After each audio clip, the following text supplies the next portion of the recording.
It's interesting, though, because there are people who think, I mean, here's a guy who, met Eisenhower as a congressman, right? I was running for Congress, exactly. And worked for Ford and Nixon and Reagan and both Bushes. And there's still those people out there that think, Rumsfeld and Dick Cheney are actually lizards who, I mean, literally, there's people that think they're lizards from outer space. Yeah, that's true. Who eat human flesh. I don't know if anybody's ever asked you directly, sir, but are you a lizard? I don't think Are he's you a lizard. actually? Can you just please give that a straight answer? Are you a lizard person? Louis a little left-leaning, No, sir. I'm not. Let him answer. Are you a lizard? Here's the short answer. Yeah. I'm in New York City. I walk down the street. People walk up, shake hands, stop me. They want an autograph. He's a lizard. Want to get a photograph with me. Go to eat last night at dinner, and Joyce and I were sitting there in the little Italian restaurant. and a man came up and said he'd like to buy my dinner, and I refused. And it turns out I paid for my dinner. The next thing I know, the waiter comes back and said the man insisted to pay for your dinner, and here's your canceled receipt for paying. Oh, wow, that's very nice. There's plenty of people that... You didn't answer the question. He's not going to I think you're dignify... hanging around with the wrong people. He's not going to dignify an answer to, are you a lizard, Louis? Why not? Just tell Because me he's no. not a lizard. What is the story about getting somebody paid for your dinner? I would pay for a lizard's dinner. I think I understood the fact that there are people out there that appreciate what he's done as a leader. And there's plenty of evidence that this guy is a well-decorated and appreciated American.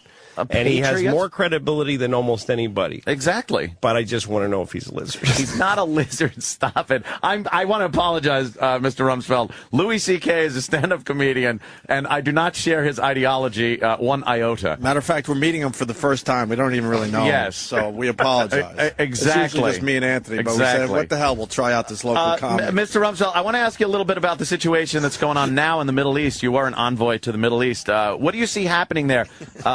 What's your take on the whole situation?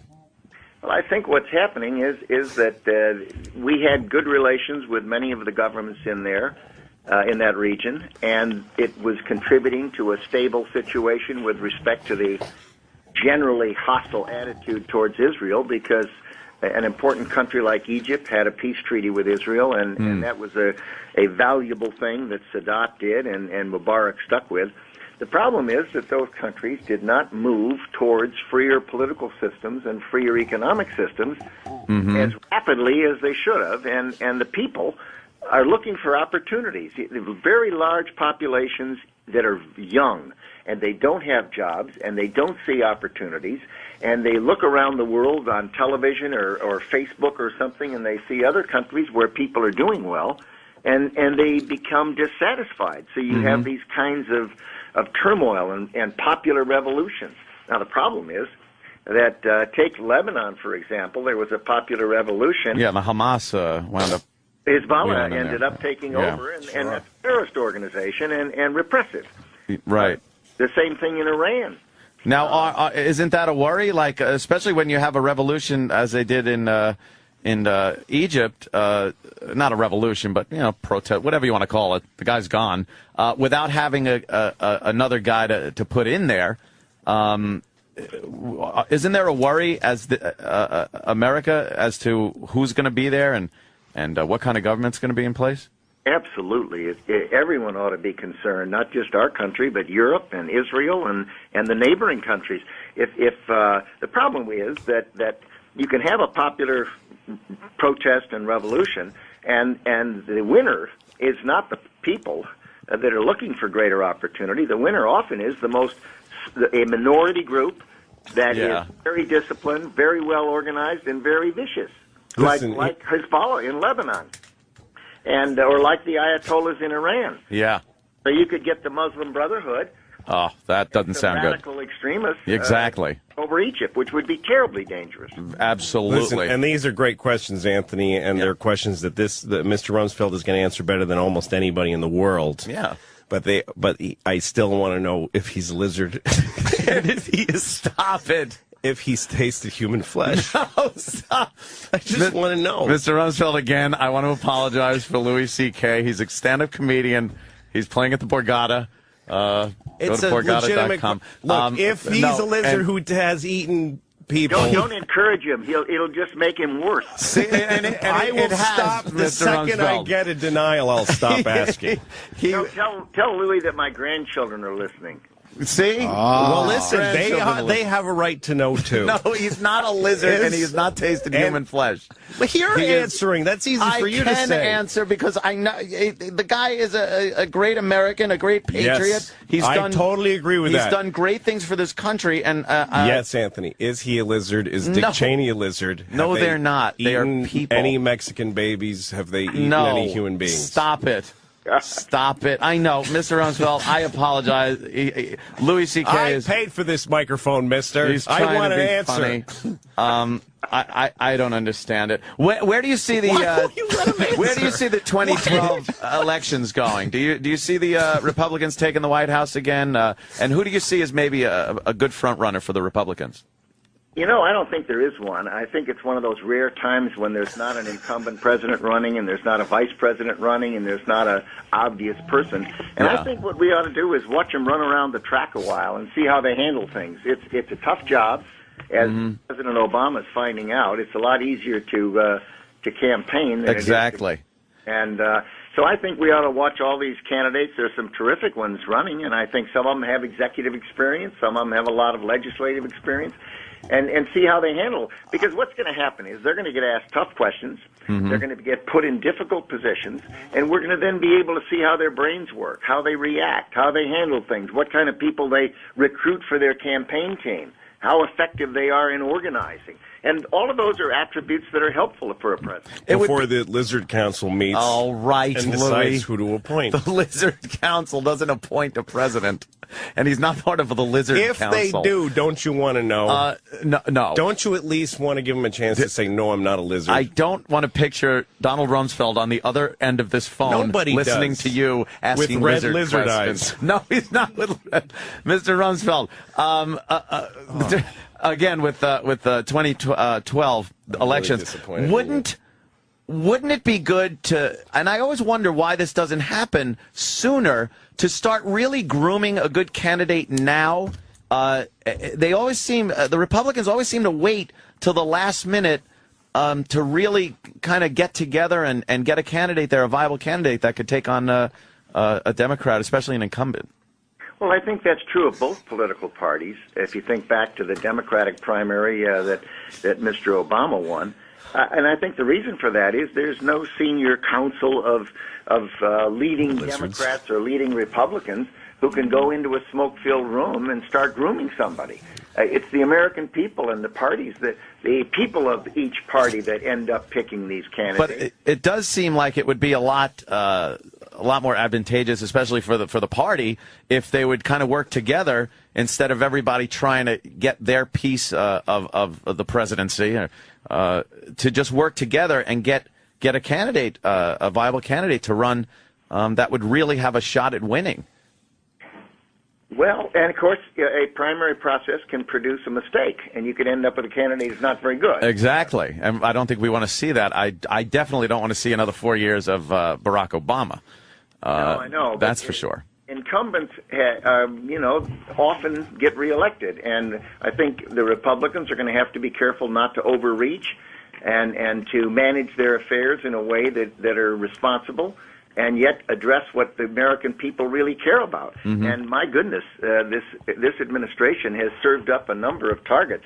How anyone can think that the budget President Obama put forward is responsible is beyond me. Yeah. The debt in this country is crushing, and it's going to damage this generation and future generations unless people have the courage to step up and deal with it. What was it like when you met? There's a picture of you shaking hands with Saddam Hussein. Like, what was that day like? The day you met that dude. Oh, that famous picture. The dude who later was hung in a badly lit room. I tried to tell Louis that was indeed during the time when he was I'm just curious what that day was like. And was, okay. I'm just curious, what was that like to meet that fella? Fair enough. Well, it was.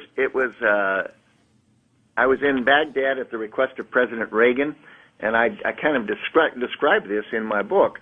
I met the night before with Tariq Assis, the deputy prime minister, And then the next morning, I was invited in to be with Saddam Hussein. And the reason that Secretary Shultz and President Reagan and I all agreed that it made sense was Saddam Hussein was in a war with Iran and had taken our embassy people hostage and was very hostile to the United States. The United States did not have diplomatic relations with Iraq, and the thought was that we, you know, the old adage, the enemy of my enemy is my friend. Right. How did we manage to get crossways with the two big countries in that region, both of them, and yet they were hostile to each other? Right. So we felt that it was a good idea to see if we could reestablish relations, and that ultimately was done shortly after my visit. Now, what was it like? You walk in, there's a Middle Eastern despot. Is he a good guy or a Democrat? No. He's a thug. And he's in fatigues, and he's got a pistol on his hip, and he's a tough guy and not a good guy. On the other hand, people in Iran were worse. And when you get up in the morning and look around the world, you know, there are not a lot of George Washingtons or Abraham Lincolns. We have to deal with people who aren't perfect on occasion. Exactly. That's what I was trying to tell Louis. And then, so how many guys do you think you've met that died by hanging? Oh, Jesus. That's a good question. Yeah, more than one. Yeah. More than one. More than one, see? Yeah. I've never met anybody I met a girl who hung herself. But I've never met anybody who was sentenced to hanging. He's had to deal with thugs during his career at some point. Sure. He's, the world. And a lot of people judge things, I've noticed, Mr. Rumsfeld, a lot of people judge things based on what's going on now. They don't take it in the context of the history and what was going on at the time. Now, during the Cold War, I think we were willing, as Americans and the press, to accept a lot more covert action on the part of the government for our own safety than we are now. Do you think that's a better thing, that there's so much more information available now, or is it a kind of a good thing for the government to have maybe a little bit of a little more covertness in their actions? Oh, I think you're right. I think that we live in a world where there are relatively few countries that are like we are. We have free political systems, and that means that we have got to have intelligence gathering activities if we're going to protect the American people. Exactly. But American safety is like the biggest deal to us. American defense. We've got to keep the American people safe. But what if a whole lot of people in other places have to die in order for us to be safe? Like, what if you found out that a lot of America was going to get hurt unless we just took France and just wiped it out? Would you trade France? Hypothetical. Would you trade France for Texas and Arizona? Can you imagine if I answered that question?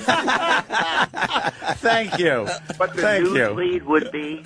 Exactly. It would be like the answering your earlier question, where I would deny that I'm something that you asked me. Right. He's not going to deny he's a lizard. But he hasn't officially denied it. What would be hurt by denying that you're a lizard? I did not just arrive in town falling off a turnip. There are no turnip carts in New York City. Well, he didn't fall off of one. No, regardless. I totally understand. But no, that's fascinating to me. What would be hurt by denying? And I'm not going to ask you to deny it now. I'm more interested in what would be hurt if you denied that you're a lizard. It's justifying the question. Sorry I brought it up. I apologize. No. But I mean, we like to think that we're a comedy show, so we're just kind of asking a silly question. But that there, is Mr. fascinating Rumsfeld. to me, that saying I am not a lizard might be dangerous. I want to know how it might hurt. Wait, how would it hurt your credibility? This happened. How did this happen? There's a guy laughing in the background that is looking up our addresses now. Mr. Rumsfeld, notice that Anthony Cumia is a true patriot. I am right behind you. I love your book, Donald Rumsfeld, Known and Unknown Memoir, in bookstores now. This thing really flying off the shelves, too. I want to ask Mr. Rumsfeld his opinion on the unions right now. It's a big topic out there. Well, it is, and what we've got is a government, an administration, that, according to the data, has fewer people who've ever been in business than any administration in modern history. And what you've got is a lot of people who are lawyers and professional government people, and they don't have the business background.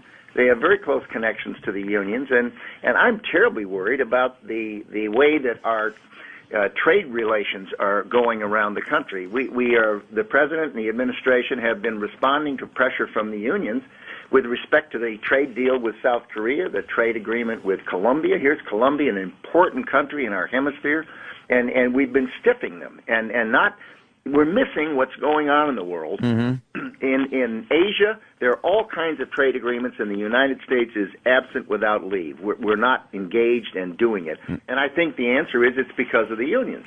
And we're at a first point in our country's history where there are more union members who are government employees than there are who are in the private sector. That's a conflict, if you ask me. Well, it's a worry. Yeah. And I think it's also not surprising, then, to note that the average pay of government employees is now higher than in the private sector. That's not right. And of course, why is that not right? Because it should be the other way around. Well, of course, teachers are government employees, right? And the jobs and the products and the opportunities are all in the private sector, not in government. Right. But a teacher is a public employee, right? Is a unionized public employee. Yes. So they should be paid well, right? But it's not a matter of being paid well. But they should have the power to get together and bargain for better pay and better benefits, right? Well, if you look around at the school systems, they are in trouble, and they're not providing the kind of education for kids, and so the system isn't working perfectly. Mm-hmm.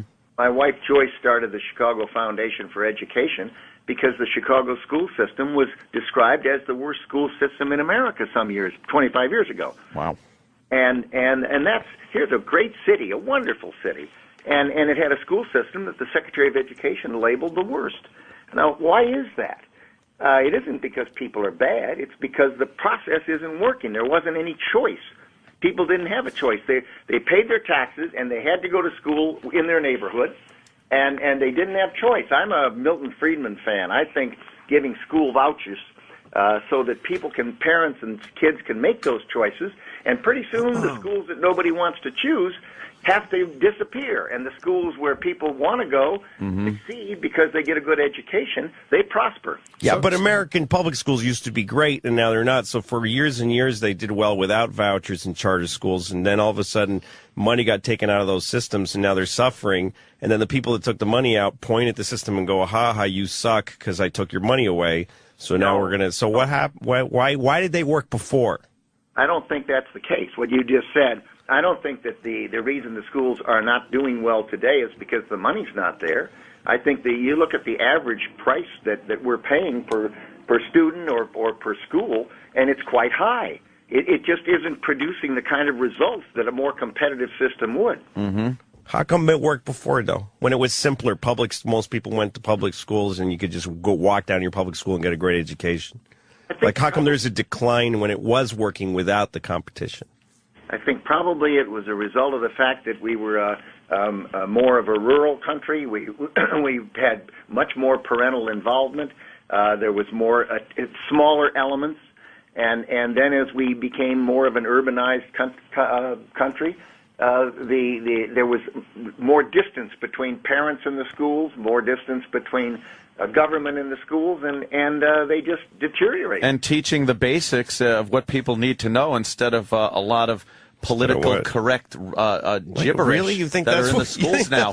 I believe that, Louis. Is teaching evolution? That's what hurt the schools? No, I'm not saying that. I just think that there's a lot going on in schools that has nothing to do with educating the students and preparing them for life. I could be wrong, but I think there might have been one other thing. You know, for years we had the draft. And we excluded people from the draft who were students, teachers, or married. And as a result, people who did not want to serve in the military kind of gravitated to getting married or becoming a teacher or becoming a student. And so over time you had a bifurcation of a generation. And that group is now just about retiring. Right. The all-volunteer military came in under the Nixon administration in the late 1960s and early 1970s. And so all of those people that were up to 1970 now, of course, would be 30, 40 years later. So if they became teachers in the ages of 20, 25, 30, they'd now be retiring. Yeah. Hey, did he answer the question about unions? Are you for or against the unions, sir? What do you mean? I've got no problem with unions. Yeah. What I have a problem with is if unions end up exerting an undue influence in what's taking place in our country and stopping the United States of America from participating in free trade agreements around the world, which are the kinds of things that help to create jobs. Yeah, that's not a good thing. But if the jobs are in other places and what... I mean, if the United States is getting to compete, who is the United States at that point? Is it General Electric and Walmart? Or is it actual people who live in these places like Wisconsin who are asking to be able to sue for their own rights as a union? Well, if the governor up there, I'm not knowledgeable about Wisconsin. I'm from New Mexico, as the cover of my book shows. No, you got a polar fleece on. A handsome picture. But my recollection is that the governor ran on a platform of doing exactly what he's doing, addressing the fact that the state is bankrupt. And how does he fix that? Well, he can't fix it if the unions won't let him. And he's going to have to find a way to put that state on an upward path rather than allowing it continue to go down, spending more than they take in. Exactly. And if the unions are going to try to prevent that, he has to do something about that. I got an observation.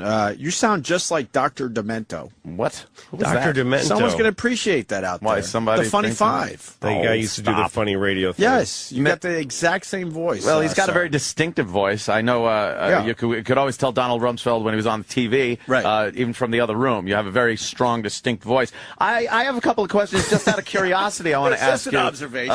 Mr. Rumsfeld, what type of aircraft did you fly? I was flying, the last plane I flew was an S-2F, which was a Grumman anti-submarine plane. Oh, that's cool. Did you have more capability to fly it because of your lizard reflexes? Stop it. I've got a thought for you. Okay, good. Folks are looking for a present for friends of yours. I spent 8 days recording the unabridged version of my book. Oh. About 8 hours a day. And if you want to hear the voice... And the voice, right. What you do is you buy the unabridged version of the book, and then you can play it in your car when you're going to and from work, and I'll be right there with you. I think you need that, Louis. I'll be right there with you. You absolutely do. I want to ask you one more thing, because I know you got to go soon. I'm a very, very strong advocate of the Second Amendment. I'm a lifetime member of the NRA. Are you a member of the NRA? I'm not sure if I am right now. I have been, and I think I am. And are you an avid shooter? Because I am, and I love it. I have guns. I have rifles and shotguns and pistols and at various locations, and I'm an elk hunter out in New Mexico. So you're a strong advocate of the Second Amendment, as I am, sir? Have you ever shot a person? No. That's a great question. I think everybody should be asked that. No, have you shot a person? Shot some? He was the Secretary of Defense. He was in charge of everybody that America killed for a very long time. Oh, stop it. I've been shot at. Does that count? He's been shot at. That's crazy. I was right next to President Ford when the bullet went right by his head and right by my head into the hotel in San Francisco. Wow. Yeah. That was that crazy. Were you ever shot at with any other, besides bullets, like plasma rays or anything else that are used space to take down? Would you stop it, Louis? Flesh-eating space lizards. My God, man. Who eat the poor. Donald Rumsfeld, Known and Unknown, a memoir. I suggest anybody that's interested in the history of this fine country and the history of a patriot and this fine man, go out and buy this book. Thank you, Donald Rumsfeld. Thank you so much. Thank you. Enjoy being with you. I'm pretty sure you're a Thanks, lizard. Sir. He's not a lizard. Stop it. Thank you, he sir. Ate people once. You should select your partners carefully. I'm trying. I'm trying, sir. Come see me at the Borgata in Atlantic City on April 23rd. It's almost sold out. Just a local comic, sir, that we really don't know much about. Yeah, I don't know. He'll be gone tomorrow. Thank you, sir. Donald Rumsfeld, everyone. There he is. Donald Rumsfeld. Quick, hang up the phone. Oh, my God. Oh, my dear sweet Jesus. I can't believe you didn't let him answer. Why Why did you keep? Because he wasn't ever going to answer. Why not that just he's at least I'm not a lizard. hear his not answering? At least hear the silence of not answering. He said I wouldn't answer that because I didn't get to hear because you kept talking with other questions over him not answering. Sit there and listen to the former Secretary of Defense try to defend that he's not a lizard. Why wouldn't you? Why? Because Why wouldn't you want to live that moment? Because first of all, he's not a lizard. Why do you Secondly, want to be baby CNN instead of the only show that finally got the guy to say, okay, look, I'm going to finally say something about this lizard shit. I'm tired of hearing it. I'm not a lizard per se. No, he said he wasn't going to dignify it. He said if he said yes or no. That could have been a recording. It could have been a dude playing like those prank calls. No, it was Donald Rumsfeld. But the thing got interesting when we asked him if he was lizard. It put a hitch in his giddy up. You know what? He handled it like a gentleman and like a professional. He handled it like a lizard who knows how to never answer. No, he said, I'm not going to answer. Did you hear at one point, and I wish you'd almost play it back, the first time I asked it, and he told that fucking psychotic story about a friend, some guy buying him dinner, and then he said, you're messing with the wrong people. He said that. Go back and play it. And then he bought me dinner. You're messing with the wrong people. And then I swear to God, he said it. See, go find that and play it back. But it was because he was saying how people do find him fine and a great person. So what is that? Why does that mean I'm messing with the wrong people? Unless he's trying to tell me that I'm not going to make it home tonight. Maybe he was throwing a subliminal thing out like you threw a subliminal lizard out in the middle of his discussion. It was not subliminal. It was quite direct. And I paid him respect. I said, you totally are this guy who's done these amazing things. I just want to know if you and Dick Cheney are lizards. No. When you ask somebody if he ate human flesh, you asked if he ate human flesh. That is not a question for the Secretary of Defense. Well, if he has eaten human flesh, we better find out.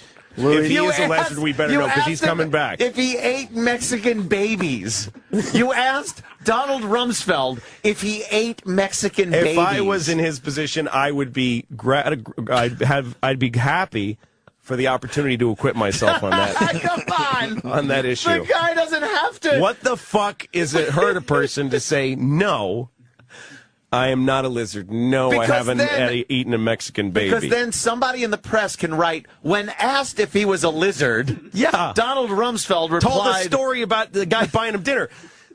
What the fuck kind of a denial is that? It's not. What the fuck kind of denial is that? No one would buy dinner for a lizard in a restaurant. I believe he was answering you through a story. I believe that the space lizard baby eaters he's not a space lizard. He and Dick Cheney have some weird thing where they can't lie about it. Listen, where if asked directly, they have to say yes. Oh, you think that's a? They can either not answer, or they can't say, or they have to say yes. If they do anything, tell a story about someone buying you dinner. So you're saying that there's something ingrained in the lizardness that keeps him from just saying no, of course not. They can't do that. Can't do it. His lizard head comes off and the red eyes come out. In honor of Louis C.K., I just tweeted, answer the question, are you a lizard? Hashtag are you a lizard? No. Louis C.K. wants to know. Pass it along. I really want to know. I just want an answer, and I really was fascinated that he said, "Can you imagine what would happen if I answered?" Exactly. By the way, could you imagine? I asked him if we could wipe out France to save Arizona and Texas. Would we do it? And he said, why wouldn't you answer? Why would you? Because as Donald Rumsfeld, why would you answer that? Because he may if he can't answer the question, that means he's had to weigh that, and he may have to do it. And he may have to do it. The fact that he can't answer that on the same level plane as can't answer that he's not a lizard means that they're both viable questions. No, they are not. Yeah. Roland, did we survive? I can't wait till Louis gets home, and it's going to be dark, and he'll unlock his door, shut it, and someone will go, leave the light off, Louis. Well, his guy asked me for Louis' email address. Yes, did he really? Yes. No. Really? Donald Rumsfeld? Leave the light off. Let me say hi to Brian in Pennsylvania. Brian. Fellas, that was Radio Gold. That was a fantastic interview. And do you realize that you had one of the major chess pieces in world history. I mean, the last 10 years has influenced all of us as Americans. As a Exactly. country. No, absolutely. Just interviewed, and you know what was even classic was that you can tell how much Louis C.K. is a fucking comedian. This guy could not keep it straight. He couldn't do a straight question. No, I couldn't stop laughing. You know what? I was laughing because I was a little scared to be saying it. Like I was laughing nervous. I was cracking up because Travis Teft, by the way, Travis was popping up pictures of Donald Rumsfeld at the podium with a big lizard head, like a suit, a tie, and a lizard head. And I was laughing. I couldn't look at the screen because I was laughing. Look, we all know Danny Ross sits in this. It was a perfect interview because he's not going to answer really, really tough questions. So Louis kept it nice with the lizard thing. I think it was fascinating to talk. You certainly asked the right questions. I wanted to keep. I like that I got a direct answer to how many people have you met that died by hanging? Yeah, there were quite and a he few. said more than one. More than one. Very casual. More than one. That was Well, Saddam is a biggie. Maybe Chemical Ali. Yeah. You might have met him at some point. At one point, someone in the background was laughing. One of his people. Oh, one of his people started laughing. We got the lizard comment. I got to hear it again. Oh, you got that? Iraq. Oh, no. Here we go. Yeah, play. This is the answer with the dinner thing. All right, play it until he says you mess with the wrong people. I want to hear that context. Go ahead. The whole thing is a minute and a half. All right, that's fine. Where are we going? It's interesting, though, because there are people who think, I mean, here's a guy who, met Eisenhower as a congressman, right? I was running for Congress, exactly. And worked for Ford and Nixon and Reagan and both Bushes. And there's still those people out there that think, Rumsfeld and Dick Cheney are actually lizards. Who, I mean, literally, there's people that think they're lizards from outer space. Yeah, that's true. Who eat human flesh. I don't know if anybody's ever asked you directly, sir, but are you a lizard? I don't think. Are you actually? Can you just please give that a straight answer? Are you a lizard person? Louis a little left-leaning. No, sir. I'm not. I'm deflecting. Let him answer. Are you a lizard? Here's the short answer. Yeah. I'm in New York City. I walk down the street. People walk up, shake hands, stop me. They want an autograph. They wouldn't do this to lizard. Go to eat last night at dinner, and Joyce and I were sitting there in the little Italian restaurant, and a man came up and said he'd like to buy my dinner, and I refused.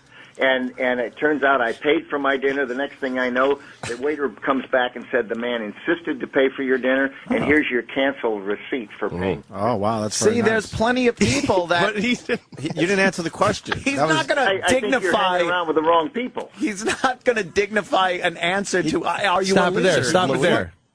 Did you hear that? Yeah. He was asked if he was a lizard from space who eats human flesh. Right. His answer was, the short answer is, I was walking in New York City last night and went to a little Italian restaurant. Me and Joyce had a nice dinner. A fellow wanted to pay for our dinner. Turns out we'd already paid for our dinner. Next thing I know, the waiter gives us a canceled check, says, it's on the house. I think you're messing with the wrong people. That was his answer verbatim. That was his answer verbatim. I think he said, you're hanging around with the wrong people. Play just that last quote again. Okay. You didn't answer the question. He's not going to dignify. I think you're hanging around with the wrong people. Well, even what the fuck does that even mean? He meant that we shouldn't be hanging with you. Oh, is that it? Yes. You're so dead, Somebody Louis. bought me dinner last night. You're hanging around with the wrong people. It's still bad for you because he basically told us we shouldn't be hanging with you. You're so dead, Louis. Because unless you want to be collateral damage. You know what? You know what I say?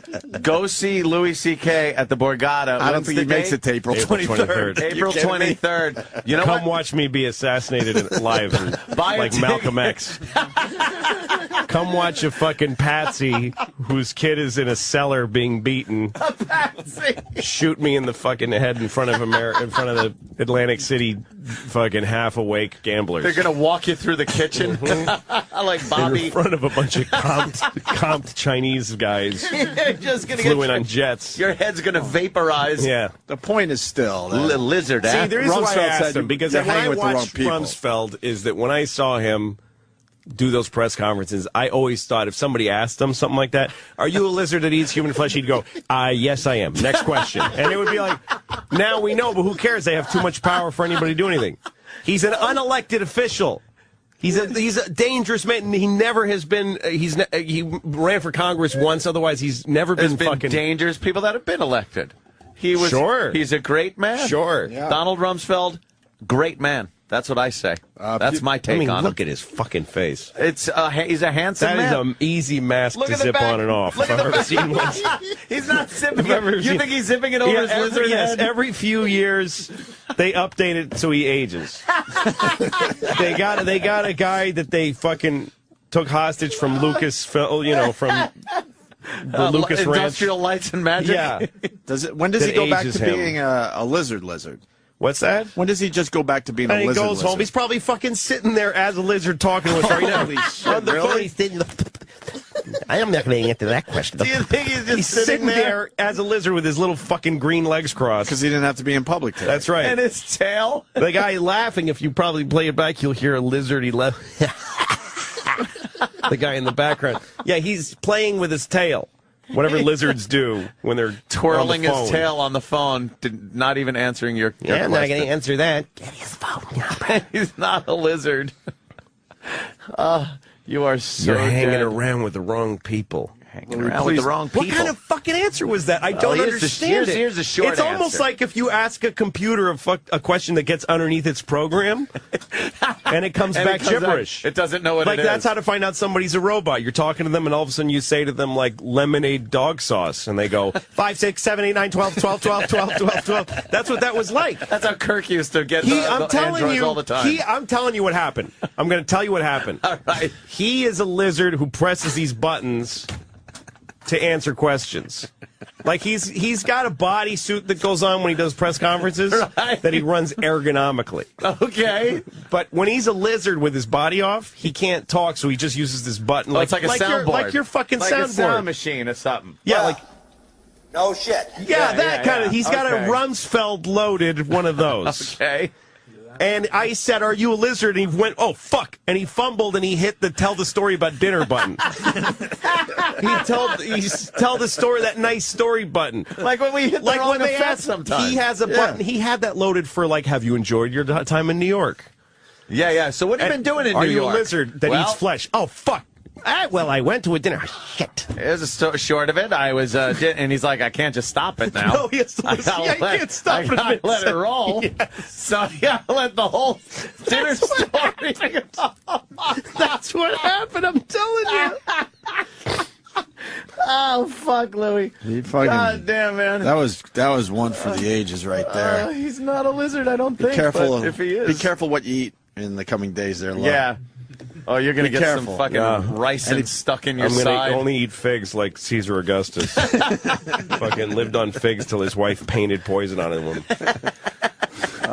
We should take a break, I guess. What do you Yeah, want to do? please. Let's take a break. And certainly getting props on the interview there. Oh, so. it was a lot nice of fun job. talking to You Well, actually- I had to be the straight Yes. man. Actually did Someone had to good keep him job on the with that. fucking No, phone. it is pretty artful how you're able to keep him on the phone after those to questions. just blurt out another question. And you heard me going like, da, da, da, da. All I'm trying to think of is anything I could ask him. Wasn't Reagan nice? What kind of airplane did you fly? Ah, Christ, man. All right. We got Duff McKagan. He's going to check Duff in is next. coming in? Say hi to us. Is It's he been a a while. lizard? Good friend of the show. He's not a lizard. He can help you with stocks, too, Lo. All right, good. I wanna He knows hear- the stock I wanna hear market a little about, bit. what's going on with And other Apple. things. All right. Are you a lizard? That's what Still we're asking. unanswered. That's what we're asking on and Twitter it right still now. remains unanswered. Unanswered. Enjoy that hashtag. Are you a lizard? One word. Opie and Anthony. Louis C.K. Borgata, April 23rd, man. God damn. What are you doing? Get your tickets now.